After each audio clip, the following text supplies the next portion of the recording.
Right, here we go again, guys. Another 6 marker question. This is for Biology Foundation. I'm happy to come your way again, guys. Don't forget to follow and share and like my post so we can get that 1,000 status. I want to give you guys free lessons, free life lessons. Please subscribe, follow, and like. Share as well so that we get more followers so that we can get the live stream pass. Right, this is another 6 marker question, Biology Foundation, as I said. Now let's go through this quickly as possible.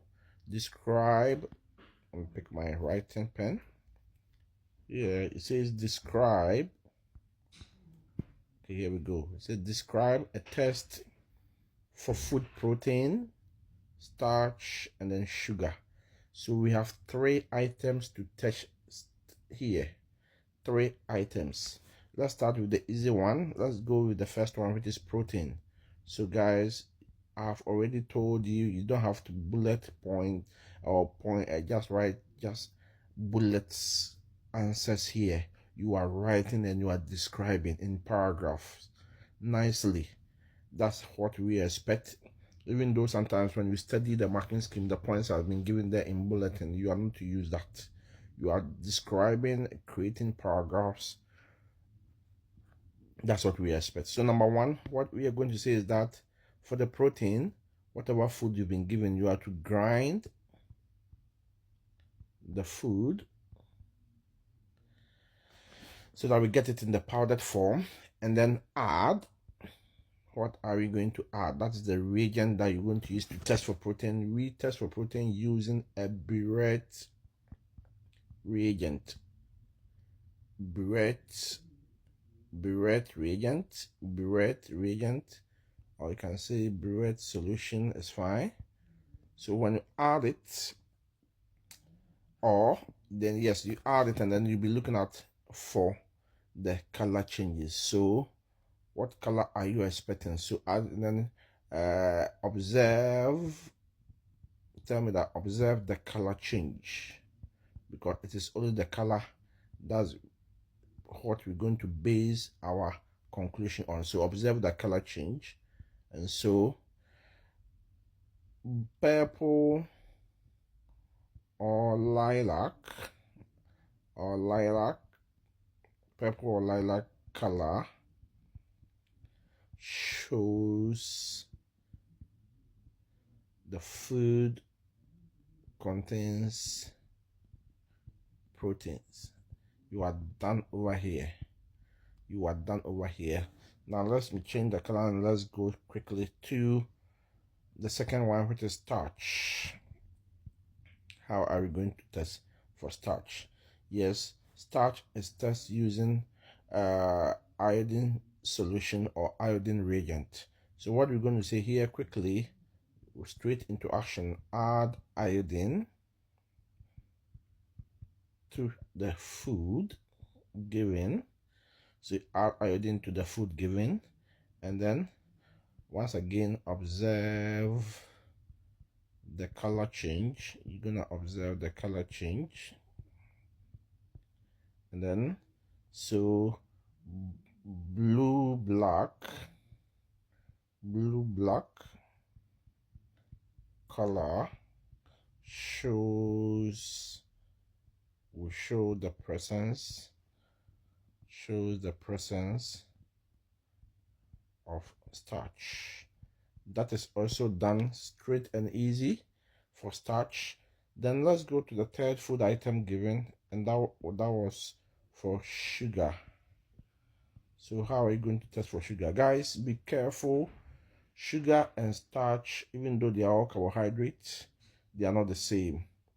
They are not the same. Starch is much larger molecule or much larger structure than sugar, right? So the tests are not the same. So with sugar, what we're gonna do here is that you grind the food into powdered form. So grind the food and you mix it with some water. After mixing it with water, then you add the reagent. You add Benedict solution. So here for sugar we use Benedict solution or reagent.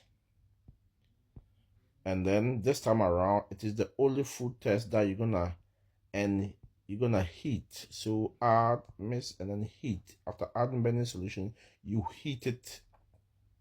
You heat the mixture. So heat the mixture